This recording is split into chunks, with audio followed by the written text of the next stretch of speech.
I'm Sarah Hefner with Fetch Freight. Thanks for joining us. During today's webinar, we'll look at why carrier performance data matters, how to gather effective information, and how to use that data to improve your bottom line. I'd like to introduce you to our panelists today. We welcome Shawn Barker with Isometric Technologies. He has worked on all sides of the business as a broker and also on the customer side. As a part of the ISO team, Shawn is focused on leveraging data to solve the most complex problems in the supply chain with innovative solutions that add value for their customers, helping them with scorecard automation to reduce their cost to serve. Welcome, Shawn. Next up, we have Brett Lankford. With experience at major 3PLs, he used that expertise in transportation in Conagra Brands, then at Campbell's Soup Company, guiding their transportation strategy through the challenges of COVID. Now, as Fetch Freight's Director of Strategy, he has been pivotal in developing an exclusive AI-driven TMS, optimizing cost-efficient solutions for customers. Brett earned a MicroMasters in Supply Chain Management from MIT and an MBA from Auburn University. Welcome, Brett. Leading the conversation today is Mitchell Lewis, founder and president of Fetch Freight. Fetch is an organically grown, rising national brokerage. Mitchell took his experience from small to billion-dollar brokerages and his work ethic of going above and beyond to drive the success of Fetch Freight. This year, he was named one of Birmingham Business Journal's top CEOs, and Fetch was named one of the best places to work after not making a single layoff during the latest downturn in the market. His team brokers shipments for Fortune 500 shippers while tailoring local and regional deals for customers of all sizes. Under Mitchell's leadership, the Fetch team values strong relationships, innovative solutions, and exceeding expectations. Welcome, Mitchell, and thank you for leading today's conversation. Sarah, thank you for the introduction there, and I really appreciate that. I'll start by saying this. So I think that the title of this webinar, we're using the terminology of reducing cost to serve. And for me, personally, that's not a term that I've used every day in my career and day in, day out. So Brett, could you just get us off to the start here by just what do we mean by reducing the total cost to serve? Yeah, so I'd say, that phrase, I really had never even heard it until working in the the CPG world. My time with Conagra and Pinnacle Foods, and then Campbell's Soup, really seems like it's a phrase that's more common in that industry. But really, what it is not just assessing a single hard cost like a freight cost, but really taking that full perspective of, to service a customer, what are all the costs involved, as well as some like the hidden costs. One of those that maybe is not necessarily best way to describe as a hidden cost, but one that is a little bit disjointed from some of the decision making, such as what carrier to use and things like that, is supplier penalties. And I think anybody that really works in this world and deals with retailers and CPG, the Walmart OTIF problem is the one that comes to most people's minds. Is kind of the $1 million elephant in the room, but it's taking a full perspective of all the costs that it takes to ultimately maintain that customer and service their business. So it's the cost to serve a customer, and it's taking that full cost perspective. So I think that's an important thing to keep in mind as we go through that. And we will be focusing in on and having a lot of, I think, healthy conversation on customer fines and penalties, and how do you take all these costs and ultimately drive decision making with it. All right, that's great, Brad. I appreciate it. I think that really helps us kind of level setting as we move into the conversation here. Why is it that meeting service level requirements are so important for shippers and facing these penalty problems?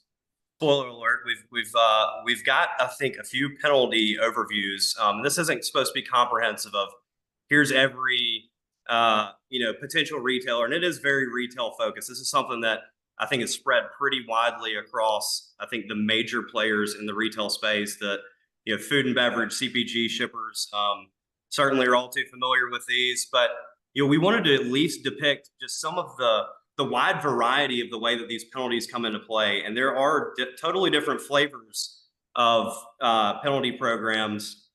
The the top two, and it's two largest, retailers that at least for a food and beverage shipper would interact with typically is going to be Walmart and Kroger. And they have very interesting programs in that fines are not necessarily assessed based on a single event. It's based on a pattern of performance.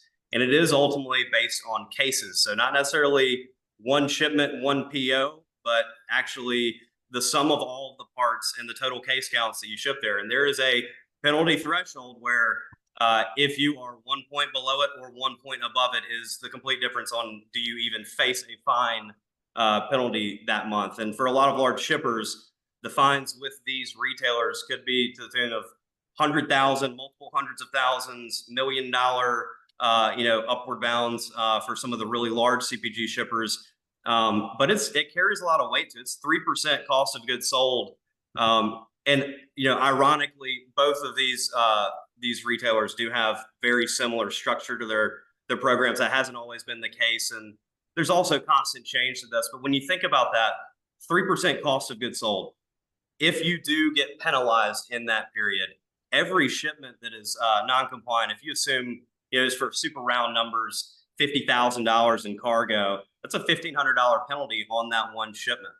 I think, there's going to be a variety of different cargo amounts. Some maybe have lower values than that, higher values, but just kind of as a sweet spot, I think that really puts it in perspective for everybody of just how meaningful service can be for at least these two retailers. And then I did want to include, we've got two others, US Foods and Dollar General. And I think that's just to help really depict that there's so many different flavors of how these penalties come into play.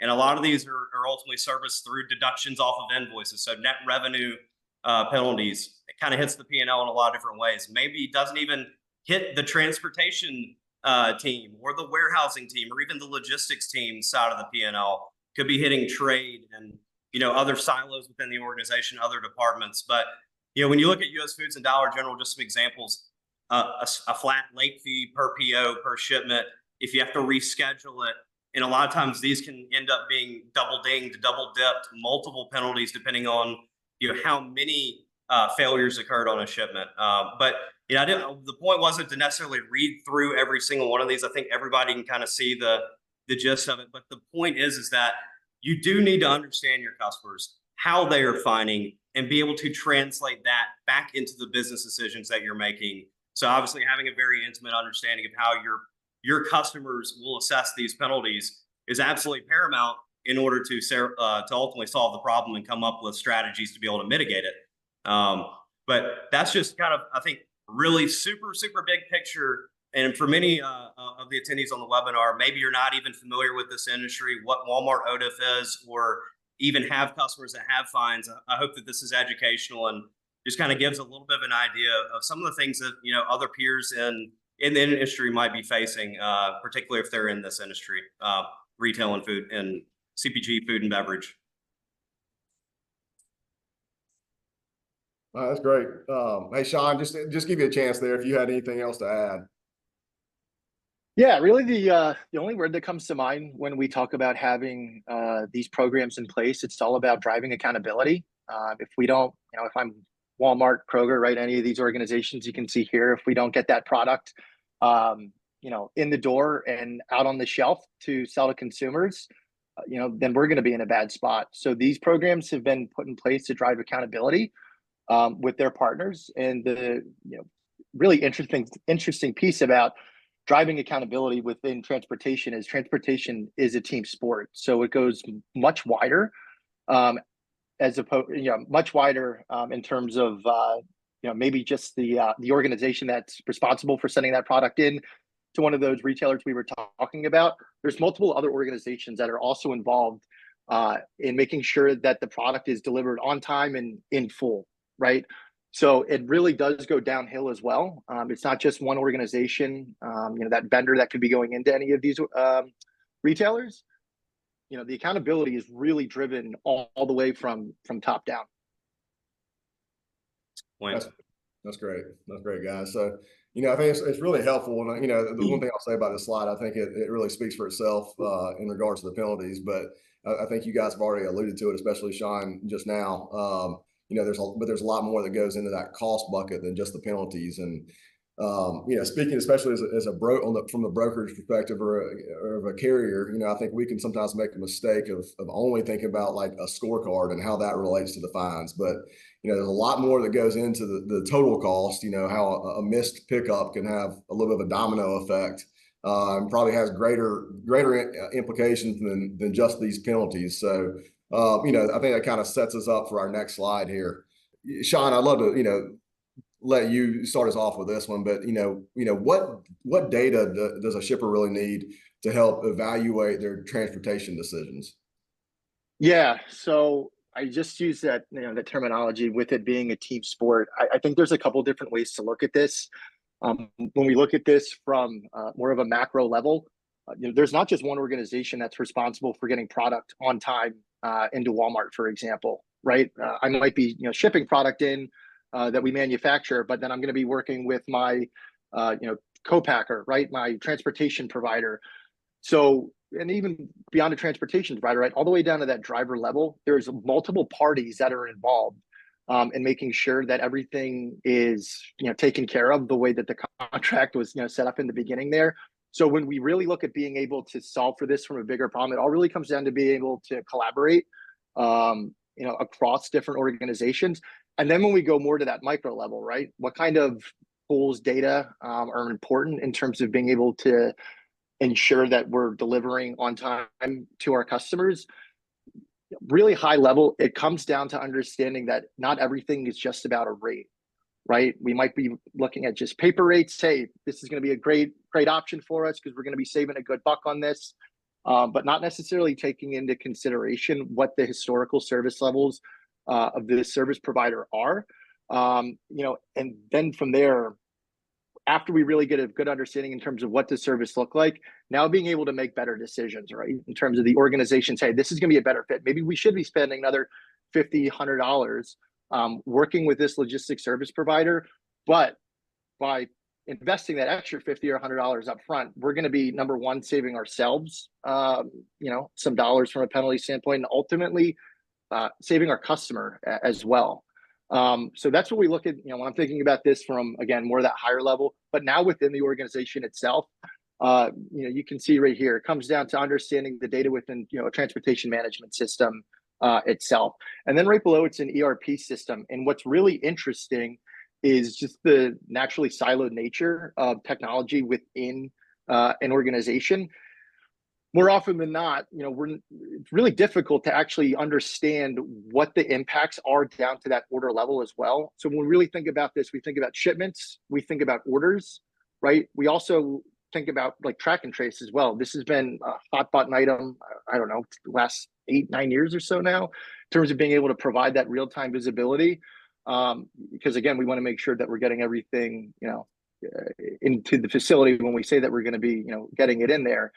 So it's all about being able to understand, number one, what kind of data is living within these disparate systems within a shipper's organization. Then the tricky part can come down to actually being able to tie them together. So the organizations that are,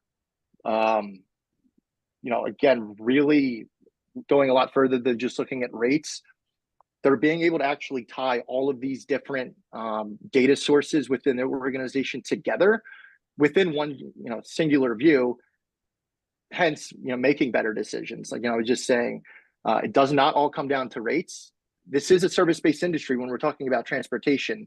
So having that consideration, making decisions and tying that data together is critical. The other piece as well is just about going back to what I was saying on the idea of working with, other organizations that are outside my four walls, right? We're going to consolidate the data internally, but nobody bats 1,000. So when something does go wrong, now it comes down to understanding why, right? And that's where this idea of being able to collaborate with your partners is critical as well. So, just the two things I want to end up here, with on this side is, number one, being able to understand the different data sets that we have within our four walls. And then number two, being able to collaboratively take action on that data with your network as well. That's a good point. I think I love this visual right here because I think that it really does kind of paint that picture of, just all the different varieties of sources of data, and ultimately, bits and pieces from each one of these sources might be necessary to be able to actually drive business decisions on this. And I'll give one really quick example on that. You have a TMS system, has your transportation data, and I've seen this before. We didn't have case counts. We had shippers or customers where our performance and our fines and all that stuff is ultimately a derivative of cases that are shipped. So we'd have to go to the ERP and pull that data. It's at the order level. I love that you brought that up, Shawn, because it was the challenge even lining up this order level reporting and rolling it up to the shipment, which is where we're making decisions in a transportation organization. And then also, if you have a customer that provides fine data, you think about Walmart again, gonna probably reference them a decent amount today, but you have to go to retail link, get your scorecard performance, in terms of what penalties you have and how many dollars were associated with each PO, what fine amounts actually hit each PO each month. And you ultimately have to be able to tie these all together to be able to make this full cost decision, this total cost to serve, and ultimately be able to impact. And I think the one other thing I want to mention is just how important reason codes are. And when you think about from the carrier standpoint, a lot of times what I feel like I've experienced throughout my career is that reason codes from a carrier side is meant to say, hey, not my fault, not my fault. It's either carrier fault or it's not carrier fault.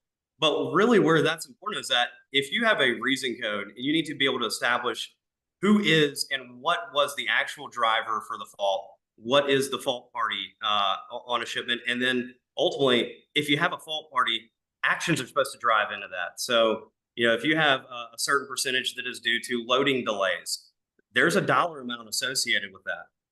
So it's not just about making carrier decisions. It's supposed to inform variety of decisions that are ultimately intended to lift and mitigate these penalty dollars. So I think that's just really important, that having accurate reason codes that ultimately can drive back to actions is one of the most critical aspects to really have under control if you are a transportation decision maker. It not only helps you make your transportation decisions better, but it also can help inform the rest of the business and maybe some other silos, other departments within the business that ultimately their actions could be driving some of these dollars as well. And you have to be able to highlight that, have that visibility. And the goal should always be, don't just know, have a way to drive actions off of that information. But I just want to call it reason codes because it's a really kind of a convoluted subject, I think, depending on what type of organization you're talking to, what their role is in this equation, and how they look at it. But that should be the ultimate mindset when you're thinking about reason coding. Hey, Brett, can I interrupt you real quick on the reason coding? Because I think we have, people tuned in that are coming from different, some in the very large enterprise CPG customers. And then you also have, some of the small mid-sized shippers as well, who maybe don't have an EDI interface and aren't using reason codes. So can you just give us a quick, just to make sure we're covering, being relevant for everyone. What is reason coding? What is that? At the crux of it, it is root cause analysis. So you have success and failure on a shipment or on a transaction or on an area of work. And was it successful? Yes or no? If it was not successful, why? That should be the question. It doesn't matter if you're a Fortune 500 enterprise shipper that has a multi-million-dollar TMS, or if you're running your business off of Excel spreadsheets, pen and paper, on the complete opposite end of the spectrum. And I've personally seen that even with suppliers for Walmart, where there is no TMS, small family-owned food companies. And I mean, this was my advice to them, is that you do have to start somewhere. And it may be a bootstrap version of this. And I'm sure there's some people that are maybe even attending that are kind of cringing, but it's like, yes, you do need to document all of the POs you had with your supplier. What was the success metric? Was there a date that they expected you to deliver on? Did you hit that date? Yes or no? And if you did not, why? And it could be a multiple, it could be a comedy of errors on a shipment, but that perspective is really, really critical if you're going to be making data-driven business decisions. You do ultimately have to have the data to do so. So whether it's coming from enterprise type software solutions, or if it's coming from pen and paper, doesn't really change anything that we're talking about here. You do have to have the key pieces of information, understand what is success, and ultimately understand if you did fail, what are the root causes of that failure? Because that's going to inform the actions that you take. It's going to allow you to put dollars against actions, dollars against initiatives to improve actions, and what ROI do you expect to come from that? So I think it's a great question, but it doesn't really matter what size you are, what tools and technology you have. All of us are going to need some amount of data and information to make informed decisions. Perfect. And I mean, just to recap, I mean, I think it's obvious, but what we're hearing is, there's lots of technologies that can address these issues, but at the end of the day, what we're all after is data, and good, clean data that, can enable sound decision making. So what tools have you guys seen, or what would you recommend a shipper deploy?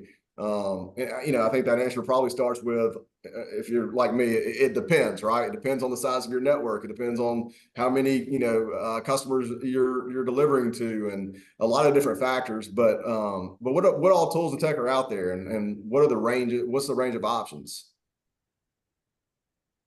Shawn, you want to take that one? Yeah. So, Brett, you just did a really good job sort of going across that spectrum in terms of the data that's out there, right? There's shippers out there, pen and paper, Excel, right? Email, just relatively manual on communicating with their customers and communicating with their vendors. And then we go, up to the organizations that are working with the Oracles, SAPs of the world, right? Super, super robust technology with a lot of automation in there. The thing that's really important, talking about both sides of that, though, just going back to a little bit we were talking about, is, again, number one, being able to properly document the historical performance, what has happened, whether we're talking about orders or shipments. And then number two, right, after we're properly documenting and understanding what's going on, it comes down to actually being proactive as well. So when we look at this really from a data or more of a technology perspective, I think, the numbers change. I think most recent update I've seen is around 72% of shippers out there still don't have a TMS in place today. So again, whether we are having to work, out of phone calls, emails, whatever the case may be, having that single repository and understanding exactly, what has gone wrong, right, in different scenarios there. But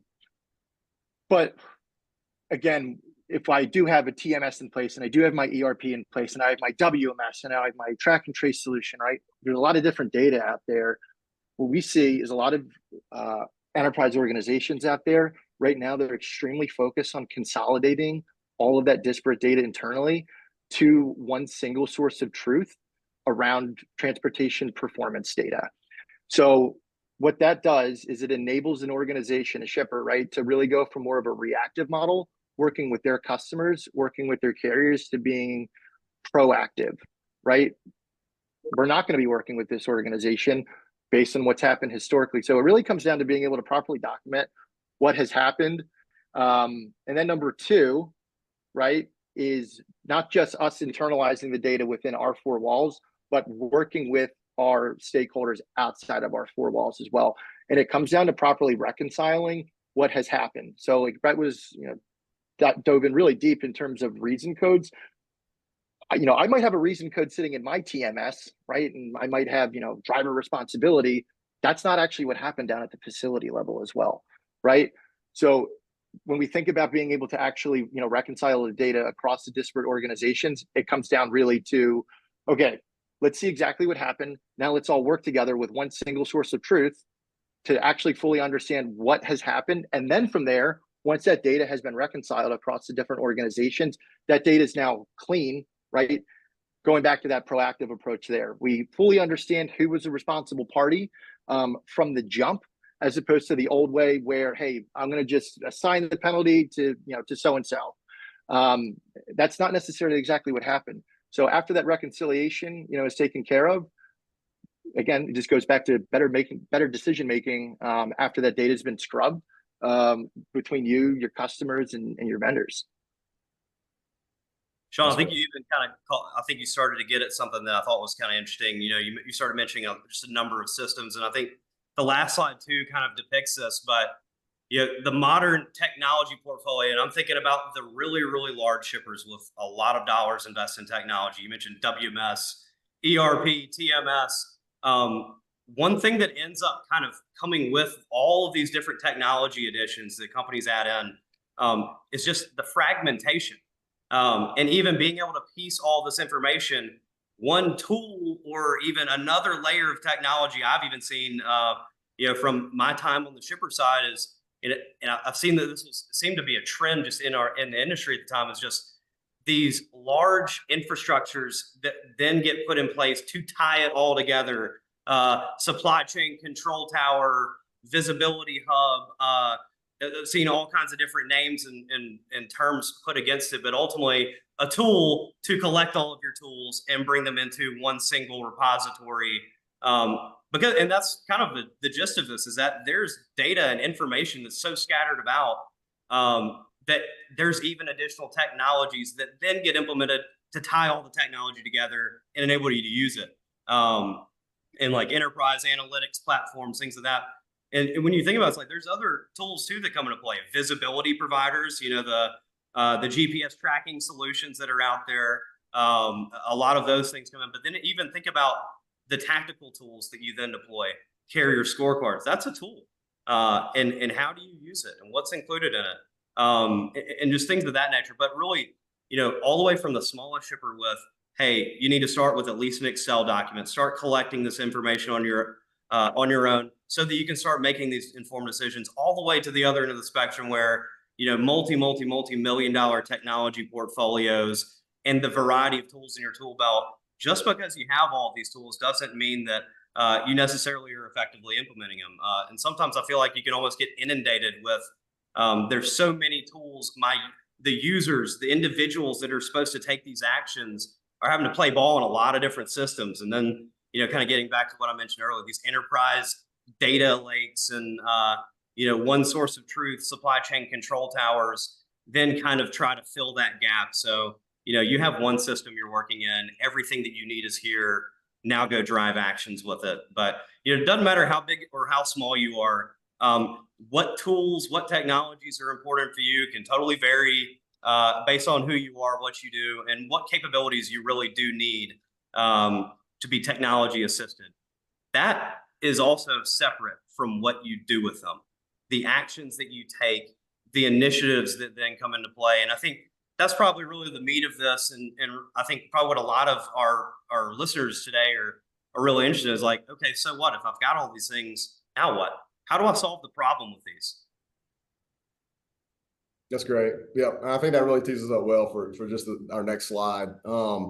Just like you said, Brett, moving into that the tactical, how do we actually implement these things? And I'll just kind of share a little bit of an anecdote that comes to mind for me of being on the broker side, or same goes for the carrier. And I think all of our shippers can relate to this as well. But how many times I've been in a meeting over the years that we come to the meeting for a business review, and both parties pull out a scorecard and we start to review them, and then we realize that, hey, there's discrepancies between what each party sees here. And sometimes they're usually, probably hopefully minor, but there's still discrepancies there.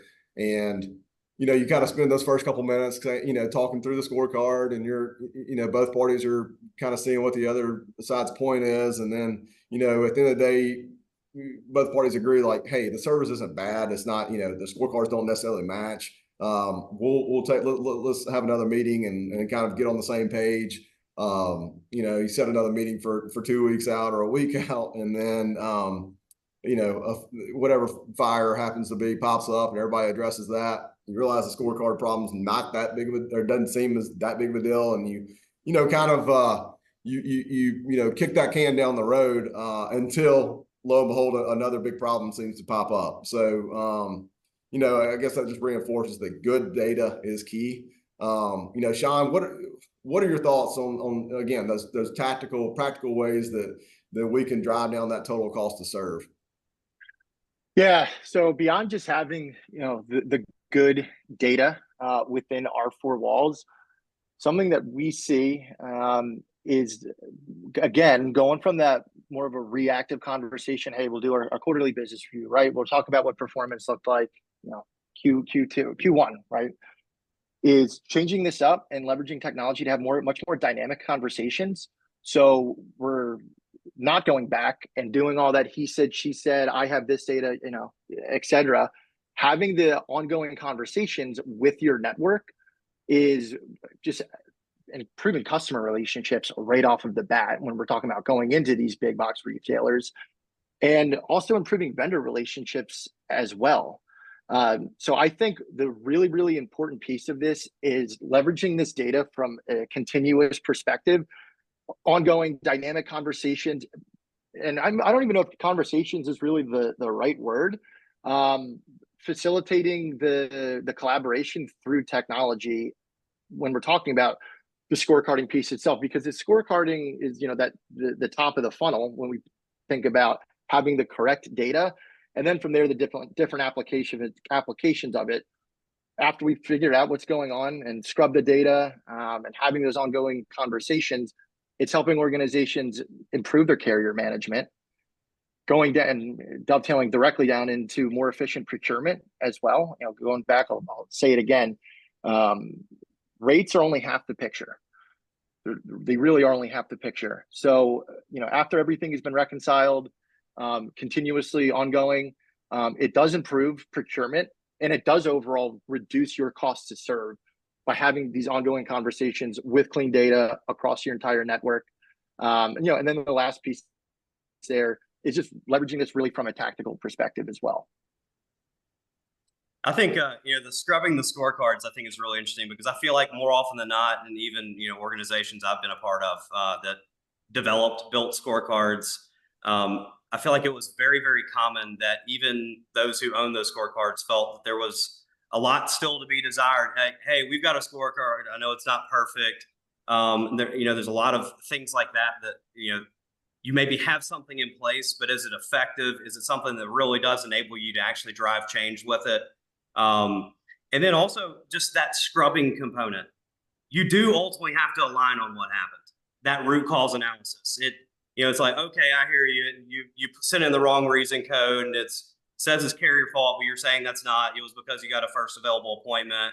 Okay, I'll it's a conversation piece, but it's like, no, that has to come back into the data. You do ultimately have, because you're going to then be taking these transaction level, shipment level instances and reasons and fault parties and rolling it up into big, large aggregate numbers that then gives you the ROI to go make a change that impacts that fault area. So, that scrubbing component does have, if there is that element in your business, that there is a misalignment on what really happened and what you think happened, you are going to have to find a way to incorporate that information so that you are operating off of the truth and not something that maybe contains errors and things like that. I also want to just give one anecdote that I thought was just really, really powerful in scorecards from when I was at Pinnacle Foods and really trying to solve this Walmart OTIF problem, is that, and this I think also applies even if you don't have a scorecard, you do have to start somewhere. We had a scorecard that left a lot to be desired. It was not very effective. We knew there were problems with it. So we created our own that was focused on one customer. Start somewhere. And yes, I say start small. Well, this small will happen to be 30 to 40% of the business, but it was a focused scorecard on that customer. And then there was a manual scrubbing process. Hey, every week, here's your scorecard. Is it right? Is there anything wrong in it? If it's wrong, tell me what happened. And then we'll assess that and we'll see if we agree with that. And if we do, that's the new source of truth, is that scrubbed version. We approved it. We agreed to it.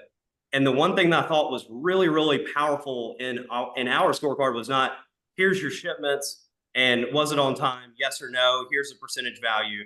We also put, here was your freight costs on that load, and here were the penalty dollars, because we would pull in the retail link PO data and say, hey, you were late, and also that cost us $2,000 on one shipment.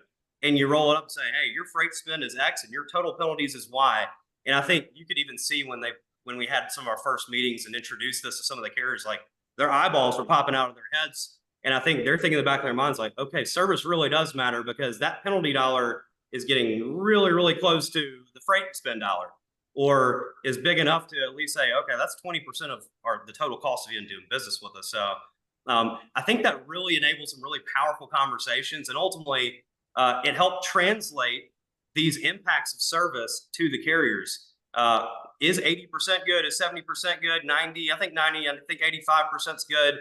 Well, even at 85%, there was penalty risk. It was X dollars. So if you want to know what's good and the relativity of that, and ultimately what the impacts of good versus bad is, it's a dollar amount.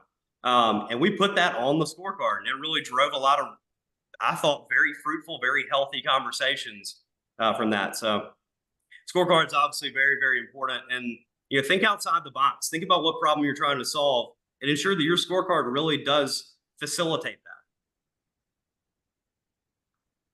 That's great. Perfect. And really, honestly, all three of these first buckets go together: scorecarding, carrier management, procurement. Those scorecards, we had conversations every week, every month with the low performers, and we're talking about the dollars. And if it wasn't clear to the carrier, say like, look, either you can be a part of the solution, or as you can see from the scorecard and the penalties here, we're going to have to go a different route. We're going to have to make a different decision there. And also in that carrier management process, these conversations with the carriers, you do have to vet a little bit of the corrective actions. If there are carrier fault issues, driver availability, things like that. This is actually a real conversation that came up thinking back to, those moments, is that we had an asset carrier that was saying, hey, we are struggling with driver availability, but we're hiring, we're going to get it fixed. And it's like, okay, is this something you're going to fix this week, this month, 6 months from now? We don't have time to wait. These dollars are hitting every single day. Every single load that gets tendered has a potential risk associated with it. So, but you do have to not just send out a scorecard, fire away, and then just hope that things get better. You do need to talk about it, and you need to understand if there are carrier fault issues, what is driving those issues for that carrier? What is the corrective action plan? And you ultimately have to kind of think to yourself, do I think that this is something that can be fixed? Do I think they're capable of fixing this? And it also produced a lot of really healthy anecdotal conversations on some of the other fault parties and some of the other areas. Loading delays. Hey, this is what our drivers are telling us about this facility. Once they realized just how big this problem was, and seeing those dollars, I think really unlocked a lot of conversations on the carrier management front. And then if you take it a step further, hey, this carrier is not the solution. They're not going to be able to be a partner that can ultimately help us conquer this. You do have to ultimately go back to the carrier network. Hopefully you do have the right partners to ultimately pivot to already in your network. But these penalty dollars are factored into those procurement decisions too. Whether it be a annual or 6-month network-wide bid, or even just a mini bid to correct problem lanes. We would take the freight cost. We would take a implied penalty risk. You think about that $1,500 per load example. Well, if you're delivering 70% of those on time and only 30% of your shipments are your fault, that's roughly about $450 a load. Some will be compliant, some will not. 30% won't be. Extrapolate that out across everybody. So every carrier, unless you're 100%, you have a zero implied fee or fine risk. You do have to extrapolate this data out and ultimately predict what you think the penalty risk will be on that shipment. So put that all together. When we're sitting there looking at a bid sheet and all the carrier rates that have come back, we're saying, here's their freight rate that they bid. Here's the implied penalty risk. Their total rate is actually this. And then you could actually see that some of the higher service carriers in the network, who maybe on paper had a higher rate, actually, when you look at it from this total cost to serve perspective, we're ultimately more favorable. This carrier could ultimately help us drive margin expansion on the bottom line, even outside of our cost silos, outside of just freight, from that company P&L, that team sport Shawn was alluding to. Hey, we're all looking at one scoreboard at the end of the day. It's at the very bottom of the income statement. And we do need to ultimately help drive success there. And taking that full cost perspective, even in the procurement decisions that we were making, was absolutely essential in ultimately becoming fine compliant and not getting fines. Millions of dollars of benefit to the P&L, each year. So I just want to I think that ties it all together. It's like, okay, so you've got this data, this, you know, the penalty risk and here's all the different tactical areas and ways that you can use it. But the big picture is you're trying to make a total cost decision that is ultimately going to be the most profitable, most successful decision for the company. And I want to call it one last thing, this leveraging tactical data. This gets into more, you know, blocking and tackling in the trenches and ways you can use data to help solve these issues. I'm going to go back to the Walmart example. It's based off of cases. Not all shipments are necessarily equal. One of the networks that I've been in the past had a large variety of different products, and a purchase order to Walmart with frozen vegetables on it may have 5,000 cases on a truck versus big, heavy, you know, liquid-based products or, you know, things like that, where maybe a full truckload is only 1,000 cases. That one truck of vegetables is literally worth 5 of the other shipments. So not all shipments were equal. And, you know, one of the tactical ways we leveraged that was every day. Let's go and take the highest 30%, you know, the 30% of our loads that have the highest case volumes, and let's start communicating that every day. Are you good on this? Are you good on this? And then taking those responses back. One, did the carrier respond and say, yes, I'm good? Did they respond back and say, no, and here's the problem, and here's where you can help me? And really just opening up these channels of communication tactically on a load, on a single day, and really working with those parties. Like, hey, we've got a driver that's going to be delayed. He is on the way, but he's not going to make his appointment. We're working back with the warehouse to say, load this truck. It's $1,500. Let's save it. Let's rescue this load. And similarly, we have carriers that maybe said, yeah, we're all good. And then you get to loading time, no show. You send an email, no response. And that goes into some more of the anecdotal aspects of things that we had sort of a soft scorecard of who responded, who didn't, and their responses, were they accurate? And we were following up and was like, hey, this carrier just does not respond. And ultimately they have have really low service levels. So all this stuff comes together that there are ways to, even in the trenches, go and rescue a load. A shipper can even go and find, another truck with another carrier. And I think you have to be comfortable being able to pull those certain levers ultimately to save these loads, because every load you save is dollars back in the P&L. And it doesn't just happen from these big strategic events like a large network RFP. It is the blocking and tackling in the day-to-day.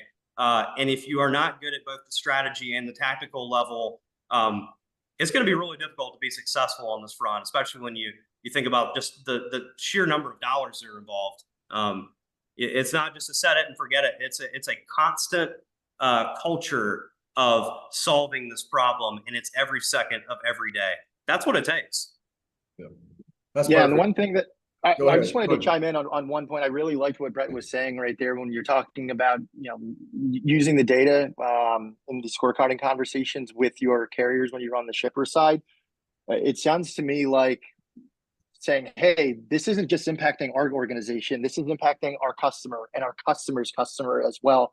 It sounds like using that data really just changes up the entire even tone of the conversation with your vendors as well, saying, hey, this is not just affecting us, this is affecting plenty of other organizations. It's going much further upstream than you guys have any visibility to. But Mitchell had made the point earlier, it's a domino effect. And I think being able to share this with your network does give them that full perspective. This is impacting a lot more than just our one-to-one relationship. There's a lot of other organizations that are dependent on this truckload of vegetables getting into a facility right now. And being able to share this with the network, what the actual impacts are, just really does change the tone of the conversation. That's right. That's great, and I appreciate both your commentary there. The one thing that we keep looking backwards. We're referencing, I keep going back to the pandemic really as we're talking about this, and what a hot topic all of this was back, during that period of time. And I feel like with the past 18 months, the market's been really soft. On-time performance has been great across the board. Acceptance has been great. It's been really easy, but I think it's just maybe appropriate to call out that I think a lot of people remains to be seen, but a lot of people are thinking that maybe later this year or early Q1 of next year. I think this is going to these pressures are going to return, and the capacity constraints will return, and you know what I mean. There's a lot of people predicting that. So anyway, I think now's the time to really be diving back into this if you haven't been doing so already, and just being prepared, because if you wait until the market tightens up again, then it's probably too late. So to those who have been addressing that over the past 6, 12, 18 months, hats off. And if not, I think there's still probably a little time to do so. But appreciate everyone's commentary there. We do have a few minutes for some Q&A.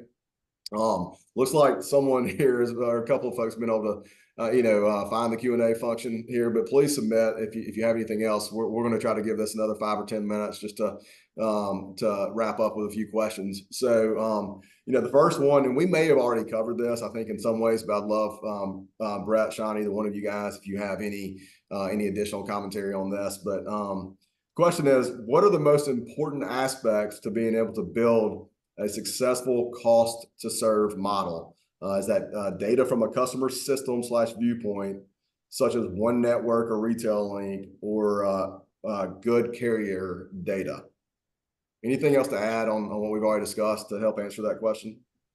I mean, Shawn, I'll go first. I think we touched on probably a lot of this, but at the end of the day, you have to drive backwards from the dollars. If we're talking about customers who have a fine program, you need to go to the source of those dollars, whether that be hidden on an invoice. You're going to have to find a way to elevate that and bring it back to the transportation transaction. I'm talking to the transportation decision makers here. You do have to bring that information back so that it ultimately aligns at the shipment level, at the level in which you're making decisions, whether it's a routing guide, trying to get a truck loaded at a warehouse, things of that nature. But you do have to have direct visibility to the fines that were incurred on that shipment. That's going to be absolutely paramount, because everything we're talking about is doing math. It's having the full deck of cards instead of just, hey, here's a freight rate. I've got this one. I know this one. It's making sure you're holding the rest of these. I'm even looking at the questions, like they bring up the Kroger and Walmart systems specifically, one network and retail link. And I'm thinking back to when we beat Walmart OTA for 11 months straight in a prior life. It was absolutely critical that we had access to Retail Link, pulled every single week, every month when the fine data was published, pull the PO level fine data, the potential fines, even for compliant cases, and bring it back to ultimately understand what is the potential risk on any given shipment to that customer. And then, yes, you're going to need transportation data too.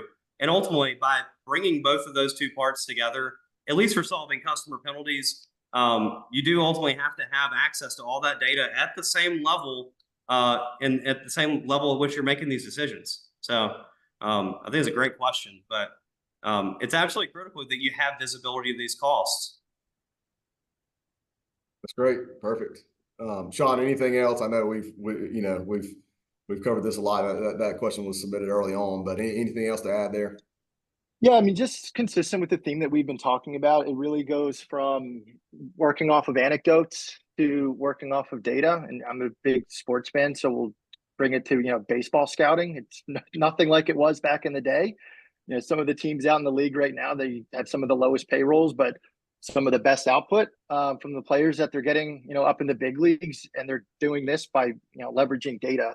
And a big 180 from back in the day when it was all just anecdotal, see how this kid hits, really being able to understand what are we actually looking at from a numbers standpoint, using the numbers to make the best decisions moving forward. That's perfect. Okay. And I think we've got time for just one more question here. So Shawn, I'm gonna ask you one more time here. Someone, just asking, can you tell us more about who ISO is? So that's you, Shawn. Yeah. So if you couldn't tell by now, it's all about collaborative scorecarding. We talked about data being disparate within an organization. That's one difficult hurdle for a lot of organizations to overcome. So what we do at ISO, first off the bat, is help organizations get and collect all, consolidate all of that data transportation and order data in one singular, entity, so we can understand exactly what we're doing, right, from an internal perspective, around transportation performance. And then number two, after we've aggregated the data internally, it's about now just facilitating collaboration across our network as well. We were talking about, I might have one recent code in this system, X, Y, and Z. So with ISO, it's all about being able to truly understand what that true cost to serve is, and taking service into consideration. It is a service-based industry. Historically, everybody's really only been able to work off of a rate, and then everything else has been anecdotal besides that from a service perspective. So with ISO, we're helping shippers, brokers, carriers really understand what that true cost to serve a customer is by picking up that other piece of the equation and understanding how service is ultimately impacting rates. Perfect. Okay. If I could chime in really quick, just on that, we have a number of customers that ultimately utilize ISO for their scorecarding vehicle. I just want to call out one thing, thinking back to trying to solve this OTIF problem and some of these mitigate some of these fines from my time on the shipper side. One thing that I've observed from using the ISO scorecard process is just the ability to upload evidence to support a reason code. Like, for example, the one thing that always seemed to come up was customer first available appointments. And it was, hey, can you prove it that you actually tried to request this? Did you request it in enough time? Like maybe the customer says you need to request an appointment within 72 hours of the due date, things like that. It's, being able to actually take a screenshot of the scheduling portal or the email where you scheduled that shipment and say, hey, yes, we did it. Everything that we were asked to do, and here's the proof. Here's all the doc slots that were available on the portal. Here's the timestamp of when we attempted to do this and when we got the response saying, hey, sorry, we're booked out to this such and such date. When I think back to a previous life when we were trying to solve this issue, we didn't have a tool like that. It was, hey, forward us the emails, and then we're archiving them in a folder on our desktop somewhere, taking screenshots, and then you go maybe work with a customer logistics, customer supply chain, that customer facing team that's trying to go and stand toe to toe with the customer and refute some of these fines. That's the important part. A lot of times you'll have the ability to dispute a fine and get it waived if you can prove it. And that's one thing, is that having that evidence at the fingertips of not just the transportation folks, but a customer facing team could log in and say, let me see all the customer A's first available appointments. Oh, and they all have evidence to support it. Perfect. I've got all the ammunition I need, and it's all in one place. That was just a quick little feature that I thought was just really powerful. And, thinking back to my time with the shipper, definitely wish that I had that. That's great. All right. Well, Brett, I hate to, hope I'm not cutting you off, but we're running into the end of our time. So I just, I want to say first, thank you to everybody who joined us.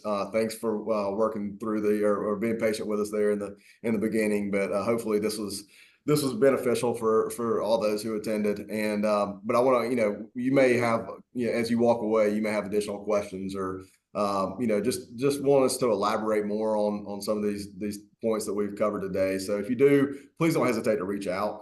My cell phone number is listed right here, my email. And please stay in touch. We'll reach out. We'd love to chat more. And really appreciate you guys for joining. And I hope you all have a great rest of the week. Thank you. Thanks, everybody. Thanks, Shawn. Thanks, Brett.